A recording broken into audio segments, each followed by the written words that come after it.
이는 모세가 요단 저쪽 숲 맞은편에 아라바 광야 곧 바란과 도벨과 라반과 하세롯과 디사합 사이에서 이스라엘 무리에게 선포한 말씀이니라. 호렙산에서 세일산을 지나 가데스 바네아까지 10하룻 길이었더라. 40째 해 11째 달 그 달 첫째 날에 모세가 이스라엘 자손에게 여호와께서 그들을 위하여 자기에게 주신 명령을 다 알렸으니 그때는 모세가 헤스본에 거주하는 아모리 왕 시온을 쳐 죽이고 에드레이에서 아스타롯에 거주하는 바산 왕 옥을 쳐 죽이노라. 모세가 요단 저쪽 모압 땅에서 이 율법을 설명하기 시작하였더라. 일러스되 우리 하나님 여호와께서 호렙산에서 우리에게 말씀하여 이르시기를 너희가 이 산에 거주한 지 오래니 방향을 돌려 행진하여 아모리 족속의 산지로 가고 그 근방 곳곳으로 가고 아라바와 산지와 평지와 네겝과 해변과 가나안 족속의 땅과 레바논과 큰 강 유브라데까지 가라. 내가 너희의 조상 아브라함과 이삭과 야곱에게 맹세하여 그들과 그들의 후손에게 주리라 한 땅이 너희 앞에 있으니 들어가서 그 땅을 차지할지니라. 아멘. 하나님 말씀입니다. 약속의 땅으로 나아가는 33번째 특별한 만남이 있는 날입니다. 오늘서부터 신명기를 살펴보게 될 텐데, 신명기는 지금까지 우리가 말씀을 묵상하고 붙잡아 왔던 출애굽기, 그리고 레위기는 우리가 거의 보지 않았고, 민수기에 사건 중심으로 이스라엘 백성들이 어떻게 인도함 받고 있는가에 대해서 지나놓고 모세가 회고하면서 이것을 세 편의 설교로 남긴 글이 신명기입니다. 그래서 그 중에서도 우리가 오늘 읽은 본문 말씀은 신명기 전체의 서론에 해당되는 부분이어서 이제 진행되게 될 구체적인 사건들과 설교들에 대하여 하나님께서 어떤 방향을 모세를 통하여 보여주고 계신지에 대해서 묵상해보고 붙잡을 수 있는 그런 본문 말씀입니다. 오늘 본문 말씀에 등장하는 호렙산이 우리가 신명기를 읽을 때 중요하겠다는 생각이 드는데요. 호렙산을 여러 학자들이 일반적으로 생각하는 견해들이 한 세 가지 정도가 있습니다. 하나는 우리가 마치 금강산,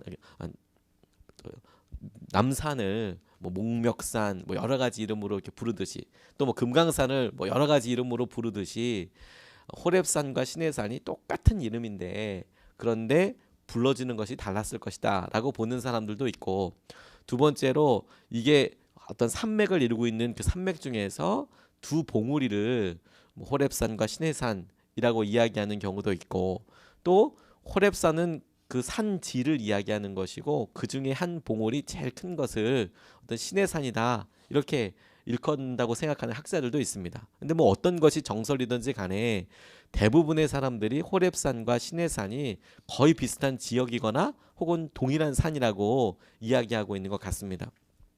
그래서 이스라엘 백성들의 출애굽 과정을 보면 시내산이 그들이 이렇게 돌아다녔던 광야가 V자 모양으로 이렇게 생겼는데 그 V자 모양의 가장 꼭지점에 해당하는 가장 밑에 해당되는 즈음에 호렙산 혹은 시내산, 시내 광야가 이렇게 있었고, 이제 그곳에서 하나님께서 하신 말씀을 잡았다, 붙잡았다 이렇게 이해하시면 되겠습니다. 그리고 그들이 가데스 바네아라는 곳까지 쭉 올라가서 하나님께서 행하시는 은혜들을 다시 한번 생각하는 시간들을 가졌다라는 것인데요. 하나님께서 바로 그곳에서 호렙산에서 십계명을 주셨습니다. 율법을 주셨습니다. 그래서 그곳에서 참 오래 한 11개월 정도를 이스라엘 백성들이 거하고 모세가 그 가운데 금식하면서 하나님의 말씀을 붙잡았던 곳이 바로 그곳입니다. 그러니까 오늘 이 말씀이 의미하는 바가 모세가 이스라엘 백성들에게 지금 거의 다 약속의 땅까지 와서 약속의 땅 들어가기 바로 전에 당부하고 있는 그런 말씀이라는 것이죠. 다 이제 돌아다니는 것들을 이야기하고, 그래서 이 시점과 장소를 잘 생각해 보면 이것이 어떤 의도와 의미로 우리에게 모세가 이야기하는 것인지, 하나님께서 모세의 입을 통하여서 전달하고 있는 것인지에 대해서 우리가 깨닫게 될 수 있겠다고 싶습니다. 오늘 그래서 본문 말씀을 통하여서 첫 번째로 붙잡은 것이 무엇이냐면 지난날의 의미를 생각하라 이렇게 붙잡게 되었습니다. 오늘 1절로 5절까지 말씀을 보면 모세가 이스라엘 무리에게 선포한 말씀인데 2절에 호렙산에서 세일산을 지나 가데스 바네아까지 10하룻길이었더라. 40째 해 11째 달 그 달 첫째 날에 모세가 이스라엘 자손에게 여호와께서 그들을 위하여 자기에게 주신 명령을 다 알렸으니 모세가 요단 저쪽 모압 땅에서 이 율법을 설명하기 시작하였더라 라고 나와 있습니다.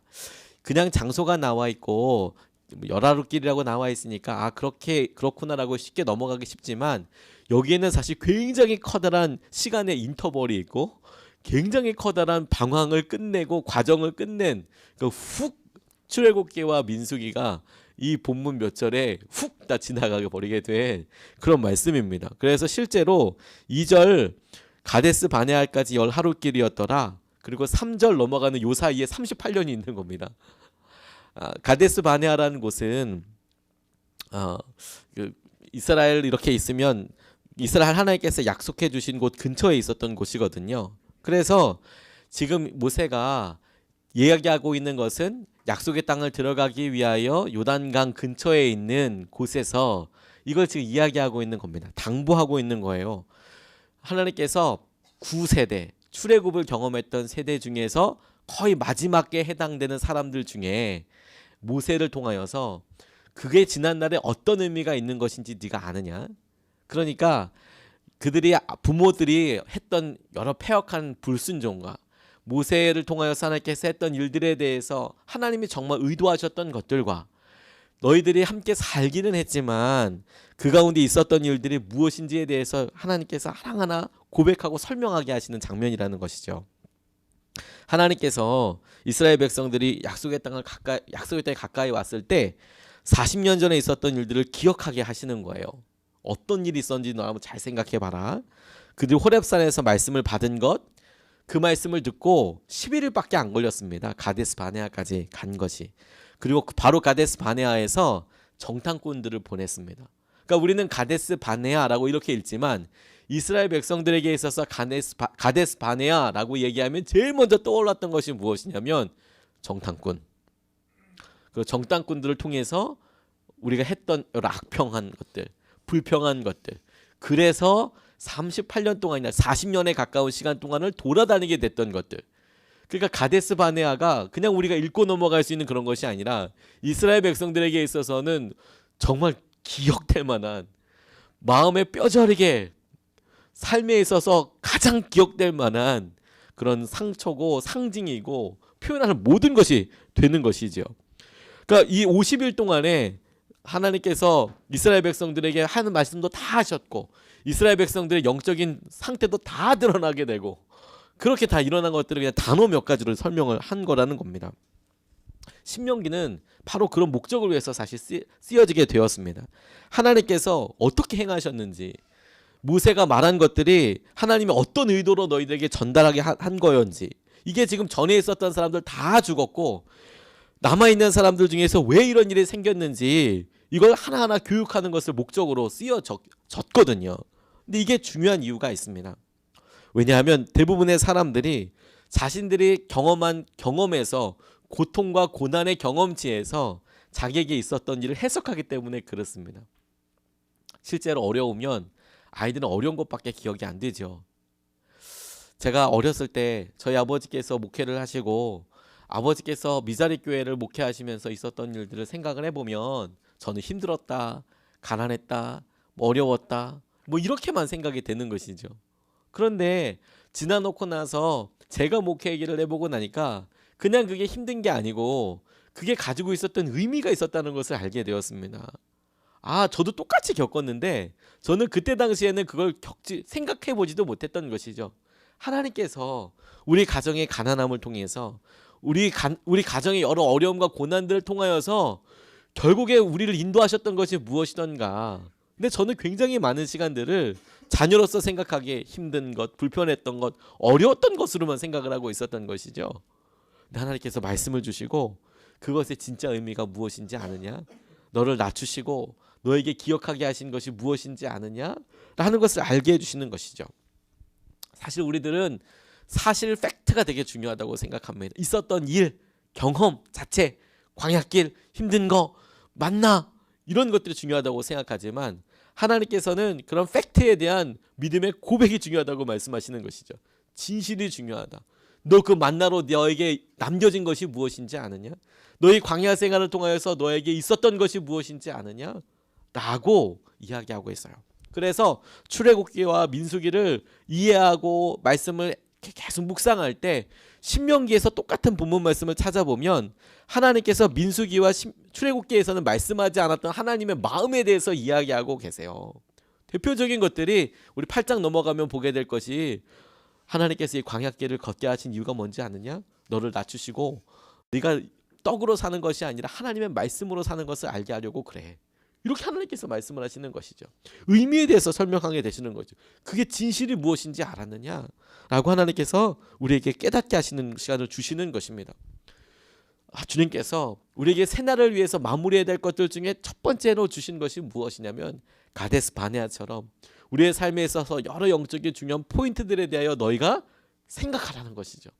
그날에 있었던 의미들에 대해서 다시 한번 고집을 하고 말씀하신다고 붙잡게 되었습니다.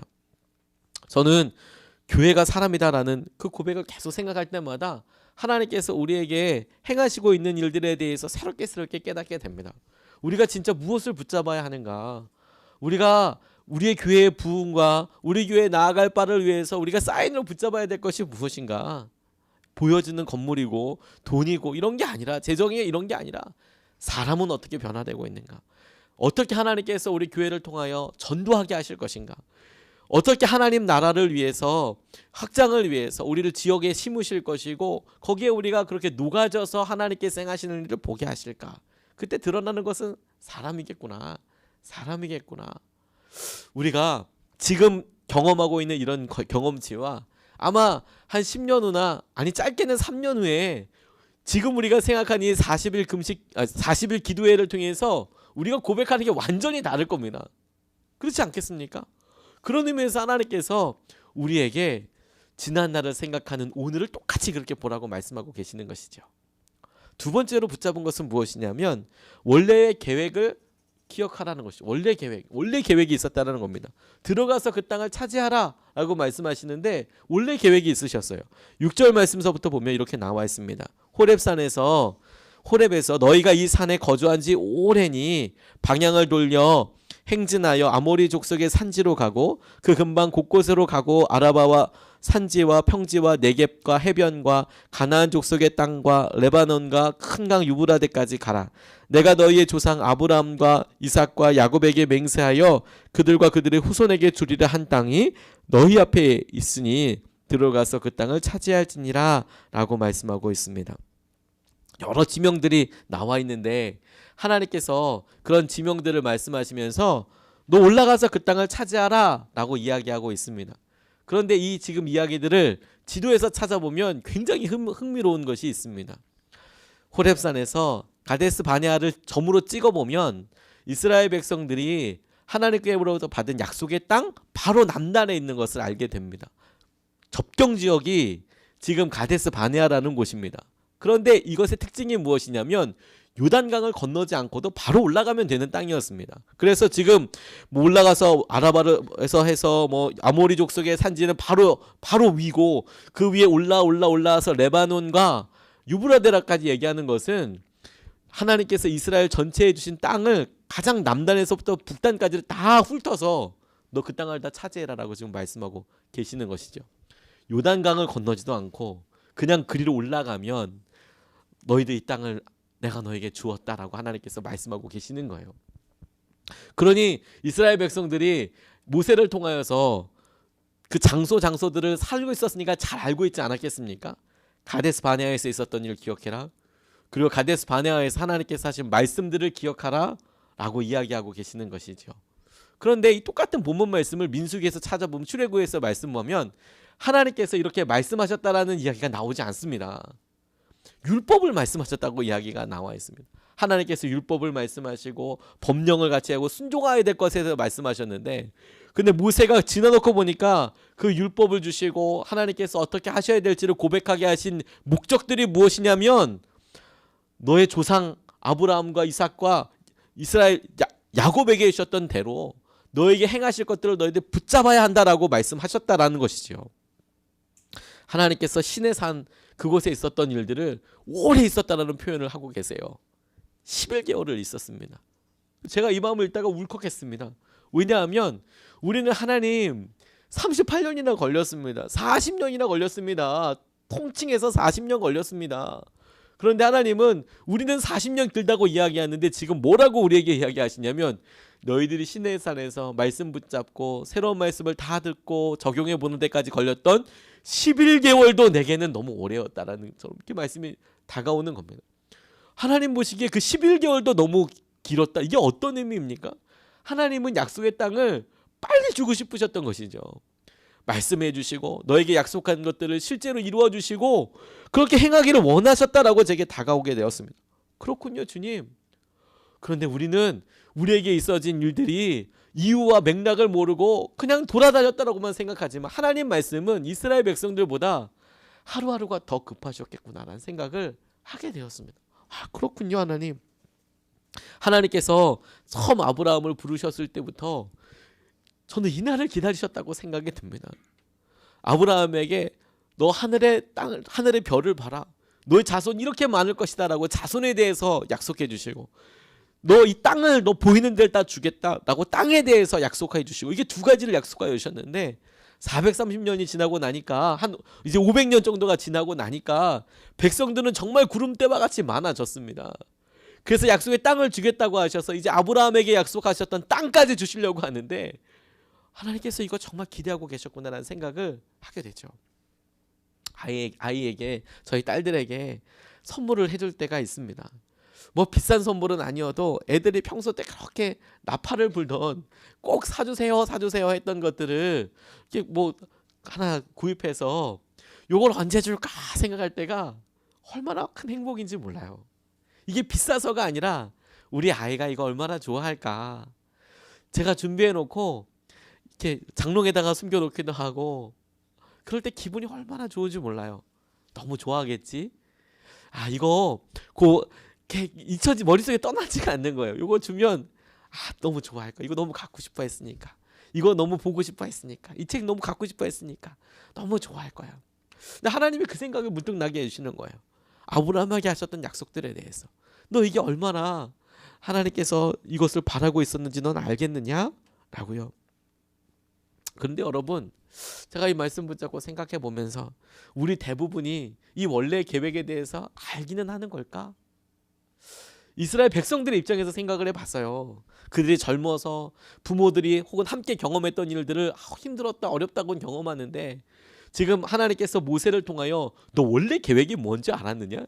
가데스 바네아에 가서 그냥 그대로 들어가는 거였어. 38년 동안 40년 동안 돌아다니는 게 아니라 가데스 바네아 바로 밑에서 그냥 올라가는 거였어. 그냥 땅을 차지하는 거였어. 그런데 정탐꾼 보냈고 그 정탐꾼 때문에 여의도 40년 돌았어. 이렇게 말씀하실 때 이 이스라엘의 새로운 세대들은 그 의미를 잘 모르지 않았을까? 근데 지금 저희 안에 미래를 모르기 때문에 결정된 것이 없기 때문에 느끼는 답답함이 있다면 지금 모세와 함께해서 신명기를 듣고 있었던 이스라엘의 백성들의 마음과 똑같았겠다는 생각이 제게 들었어요. 모르기 때문이 아니었구나. 원래 계획에 대해서 우리가 깨닫지 못하고 있었기 때문에 그렇겠구나. 그래서 우리가 우리의 재정을 생각하고 우리의 미래를 생각하고 하나님 되어지는 일이 있을 때 답답합니다 라고 이야기할 때 우리가 머리에 떠올려야 합니다. 그러면 우리가 연약하고 어리석어서 하나님의 계획을 모를지라도 하나님의 원래 계획은 무엇이었을까? 하나님의 원래 계획은 무엇이었을까? 저는 우리가 천국에 가게 되면 하나님 나라에 가게 되면 깜짝 놀라게 될 거라고 생각이 듭니다. 하나님께서 우리를 기뻐해 주시고 받아주시는 것도 놀라게 되겠지만 하나님께서 이 땅에서 우리를 통하여 이루고 싶으셨던 일들에 대해서 그 계획에 대해서 우리가 듣게 된다면 아마 너무너무 놀라게 될 거예요. 하나님 이만한 일을 이루고 싶으셨습니까? 하나님 우리가 그런 고난의 자리에 있었던 이유가 하나님 우리가 그렇게 지긋지긋하게 그렇게 반복되는 일들과 어려운 일들을 겪었는데 하나님 그 일의 의미가 이런 거였습니까? 하나님 원래 계획이 그런 거였습니까? 하나님 죄송합니다. 하나님 정말 그런 것이었습니까? 몰랐습니다. 하나님 몰랐습니다. 그렇게 생각되지 않겠습니까? 하나님이 그 얘기를 지금 하고 계신다는 거예요. 신명기에서 하나님께서 우리에게 강조하시는 것이 무엇이냐면 너 원래 계획 기억해라. 아브라함과 이삭과 야곱 곧 이스라엘에게 하셨던 약속이 바로 올라가는 거였어. 그러니까 여러분 이것이 우리가 이스라엘처럼 38년이 40년이 지난 것처럼 오랜 이후에 늦게 깨닫게 되더라도 우리가 영적으로 붙잡아야 될 진리와 메시지는 똑같습니다. 그것은 무엇이냐면 주님께서 약속하여 주신 것이 오래 기다리셨더라도 반드시 이루어지게 될 것이라는 것이죠. 그러니까 우리가 몰라서 어려운 게 아니라 하나님께서 가지고 계시던 원래 계획을 신뢰하지 못해서 어려운 것이지요. 그게 우리에게 전부 다입니다. 주님께서 과거에 약속하셨다면 그러면 그 일은 반드시 이루실 것입니다. 우리가 우리의 현실의 여러 어려움들 때문에 심지어 그 과거의 약속을 잃어버렸어도 하나님께서는 그 일을 신실하게 이루실 것이라는 겁니다. 그러니까 우리가 할 일은 그 주님을 온전히 의지하는 것입니다. 순종은 뭐 엄청나게 어려운 일을 결단하고 새로운 것을 하자는 것이 아니라 하나님께서 우리를 인도해 오셨음을 우리가 믿는 것입니다. 그래서 그대로 우리가 그분을 믿고 붙잡는 것입니다. 그게 순종하는 것입니다. 하나님께서 오늘 우리에게 그 놀라운 멋진 날을 주신 것이라고 믿습니다. 주님께서 우리를 이끄시고 우리 삶에 새롭게 쓰여지는 신명기를 고백하게 해주시는 고백들을 쓰여나가는 그것을 깨닫게 하여 주셔서 눈을 열어주시는 하루가 되시기를 주님의 이름으로 축복합니다.